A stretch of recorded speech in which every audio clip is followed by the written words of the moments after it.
जय हिंद दोस्तों मैं आपको आज इसमें बताऊंगा आपको आईपीओ में अलॉटमेंट क्यों नहीं मिलते। तो मैं आपको पूरी इसमें लाइव में विद प्रूफ सहित मैं आपको बात करूंगा। तो यहाँ पे देखो मैंने लेटेस्ट में एक आईपीओ मैंने यहाँ पे इन्वेस्टेड किया हुआ था, इसमें देखो अलॉटमेंट क्यों नहीं मिलते हैं। तो यहाँ पे मैंने इंडो फर्म इक्विपमेंट वाले में मैंने इसमें अप्लाई किया हुआ था। मैंने इसको 3 ब्रोकर से 3 फैमिली आईडी से ना मैंने तीनों से अलग अलग किया हुआ था। तीनों पे मेरा यहाँ पे स्टार्टिंग बता दे तो रिजेक्ट हो चुके, तीनों पे नहीं मिला हुआ। अब इसके मैं रीजन बताता हूँ। यहाँ पे मैंने जैसे इसमें क्लिक करूंगा, मैंने आपसे इसकी एक वीडियो में 2-3 वीडियो में और मैंने इसकी चर्चा किया हुआ है। तो देखो मैं इसमें इसकी पूरी डिटेल जैसे मैं निकालूंगा। इसका सबसे पहले जो मेन होता है इशू प्राइस, यहाँ पे इसका इशू प्राइस देखोगे अप्रोक्स यहाँ पे 260 करोड़ का यहाँ पे इनका जो इशू प्राइस जारी किया हुआ, इतना यहाँ पे आईपीओ से पैसे को यहाँ पे कलेक्ट करें प्लस अपनी कंपनी में इसको इन्वेस्ट करेंगे। तो यहाँ पे देखो इनका जो इशू प्राइस है यहाँ पे कितना कम है, ठीक है। अब देखो मैंने एक चीज में और यहाँ पे एक्सप्लेन करता हूँ, यहाँ पे मैं एक चीज और ऐड करता हूँ। देखो इसमें क्यों अलाउड में नहीं मिलते, मैंने उसमें भी चर्चा किया हुआ था कि यहाँ पे जैसी जो कंपनी यहाँ पे इशू प्राइस जितना कम लेके आएगी उसमें आपको बहुत कम चांसेस रहेगा कि आपको यहाँ पे अलॉटमेंट मिल जाए।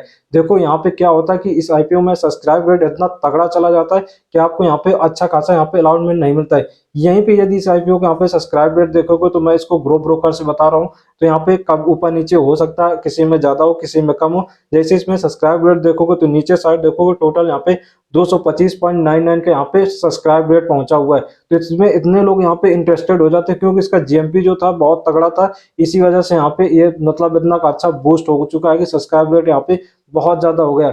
यहाँ पे सबको अलाउटमेंट नहीं मिल पाता है क्योंकि यहाँ पे एक लिमिट, एक बाउंडेशन ड्यूरेशन मतलब वो किया जाता है लिमिट मानी, तभी सबको इसमें अलाउटमेंट मिलता है। यदि इसी कंपनी का अलाउटमेंट बहुत ज्यादा होता है, जैसे बजाज हाउसिंग फाइनेंस का देखना, वहां पे 6540 करोड़ का वहां पे वो लेके आए थे अपने मतलब आईपीओ का, नहीं तो वहां पे बहुत कम लोगों का रिजेक्ट हुआ था। वहां पे सिर्फ एक प्रॉब्लम हो गई थी कि जिसका जिसका यहाँ पे ब्रोकर हैंग हुआ था उसी को नहीं मिला हुआ था, नहीं बहुत लोगों को वहां पे मिला हुआ था, बहुत लोगों को उसमें भी रिजेक्ट हुआ था। देखो बहुत सारे कारण होते। और एक चीज यहाँ पे मैं ऐड करूंगा, यहाँ पे जो भाई लोग यदि आईपीओ में इन्वेस्ट करते होंगे, जो भी करते हो, देखो ये वीडियो सिर्फ एजुकेशनल पर्पज के लिए, यहाँ पे मैं आप लोगों को सिर्फ बताऊंगा कि आप गलती कहाँ पे करते हो, वो गलती नहीं करना है। सिर्फ मैं आपकी कमियां यहाँ पे पकड़ूंगा, उसी को मैं यहाँ पे एक्सप्लेन करूंगा। देखो आपको जो डीमेट अकाउंट है जिसमें पैन नंबर है, वही पैन नंबर आपके यूपीआई पे होना चाहिए, वही पैन नंबर आपके यहाँ पे बैंक अकाउंट में होना चाहिए। आपको अगर पैन यूपीआई पे पैन नंबर का मांगता है तो वो आपके अकाउंट में लिंक होना चाहिए। तीनों जगह जब सेम रहेगा, उसी से यदि आप लोग पेमेंट करोगे तो आपको यदि अलाउटमेंट नहीं मिल रहा तो उसका इशू प्राइस बहुत कम है। इन्हीं चीजों को आपको फॉलो करना, इसका आपको यदि पूरी अच्छे से एक्सप्लेन करना ही है, सीखना है। प्लस आपको कुछ आईपीओ में खुद देख रहे होंगे आपको यहाँ पे अलाउटमेंट मिले होंगे। जैसे मैं आपको स्टार्टिंग में थोड़ा और एक्सप्लेन करता हूँ, जैसे आपको बजाज हाउसिंग फाइनेंस में यदि किया होगा तो उसमें आप खुद ऑब्जर्वेशन किए, उसमें आपको अलाउटमेंट क्यों मिला। विशाल मेगामेट में किया होगा, उसमें आपको मिला होगा, क्यों मिला। इन सारी चीजों को आप अपना बैकअप का जब देखेंगे 2024 का, नहीं तो आपको खुद एक अच्छे खासी यहाँ पे एनालिसिस आएगी। बहुत यूट्यूबर जो बड़े बड़े होते हैं वो आपको विद प्रूफ नहीं दिखाते, वो सिर्फ आपको बता देते हैं आपको अलाउटमेंट बनाने की मैं ट्रिक बता दूंगा, ये बता दूंगा, वो बता दूंगा। जो रियलिटी की हकीकत होती है वो कोई नहीं बताता, ठीक है।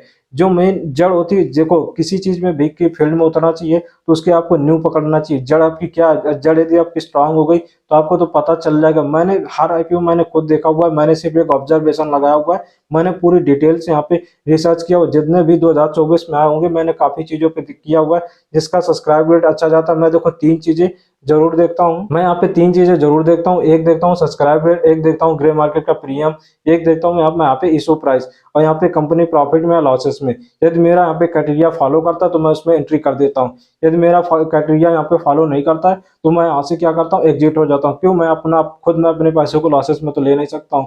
तो इन चीजों को आपको भी सीखना पड़ेगा, समझना पड़ेगा। इन चीजों भी रिलेटेड मैंने बताया हुआ है। मेन चीज आपको क्या देखना चाहिए, क्या नहीं देखना चाहिए। और फोर्थ चीज आपको एक और चीज देखना चाहिए कि ये कंपनी जो इशू प्राइस निकाले इसको कहाँ पे इन्वेस्ट करी, क्या वो अपने एक्सपेंडिचर पे लगाएगी, अपने बिजनेस की ग्रोथ में लगाएगी, क्या वो खुद पैसे को उधार लेके अपना कर्जा चुकाना चाहती। देखो बहुत आईपीओ ऐसे भी आते हैं कि वो अपना इशू प्राइस जारी करते हैं, उसे मार्केट से पैसों को लेते हैं, अपने कर्जे को भी मुक्त करते हैं, ठीक है। ये भी क्राइटेरिया होता है। ये सब कुछ मतलब लीगल है, अनलीगल नहीं है कि आप सोचो ये मतलब कोई गलत वो है, बिल्कुल सही होता है, ठीक है। कंपनी खुद वहां पे जब भी आईपीओ को लेके आती वो सारी डिटेल अपनी ऑफिशियल वेबसाइट एनएससी बीएससी के आपको साइडों में वहां पे मिल जाता है। तो इन चीजों को आपको देख के पूरी एनालिसिस करके डिटेल वाइज करके आप लोग किसी आईपीओ में इंटरेस्ट मतलब एंट्री करना चाहिए। मैंने आपको डिटेल दिया हुआ कि इसमें अलाउटमेंट क्यों नहीं मिलता है, क्या कारण होते हैं, इनको खुद आप ऑब्जर्वेशन करिए। जब भी कभी बड़ा आईपीओ है तो उसमें खुद देखना आपको उसमें अलाउटमेंट मिल रहा है, छोटा आ रहा है उसमें क्यों नहीं मिलता है। आपको एक चीज और यहाँ पे मैं ऐड कर दूं, देखो जितने छोटे आईपीओ में आपको अलॉटमेंट मिलेगा उसी में आपको ज्यादा तगड़ा यहाँ पे प्रॉफिट बनेगा। जितना छोटा जो बड़ा होगा उसमें आपको वहाँ पे ग्रोथ के चांसेस कम रहते हैं, ठीक। वहाँ पे आपको मतलब जो आपका पैसा है वो डबल भी बहुत कम हो पाता है। वो मतलब 2024 में नहीं देखा जाए तो एक बजाज हाउसिंग फाइनेंस आया था जो बड़ा था, प्लस वहाँ पे उसने डबल किया हुआ था। मैं उसकी बार बार क्यों कर रहा हूँ, क्योंकि वहाँ पे वो तगड़ा था, उसमें लोग इंटरेस्टेड थे, तो वहाँ पे बहुत लोगों को मिला हुआ था, ठीक है। वहाँ पे उनका कलेक्ट प्राइस भी बहुत तगड़ा हो गया था। तीन चार ही चीजों को नहीं मतलब जो बताया हुआ उसको चार ही चीजों को ऑब्जर्वेशन करना है, प्लस अपना रिस्क मैनेजमेंट भी करना है, देखना है क्या इसमें मेरे को लॉसेस हो जाएगा तो कितना होगा, सारी डिटेल वाइज एनालिसिस किया जाता है। उसके बाद यहाँ पे एंट्री किया जाता है, तब लोग यहाँ पे बहुत अच्छा खासा यहाँ पे अप्लाई कर पाओगे। तो मैं उम्मीद करता हूँ आपको ये जानकारी बहुत ठीक ठाक लगी होगी, ठीक है। देखो मेरे पास जितनी भी नॉलेज थी मैंने उसको विद प्रूफ के साथ में एक्सप्लेन करके आपको बताया हुआ जितना मैंने।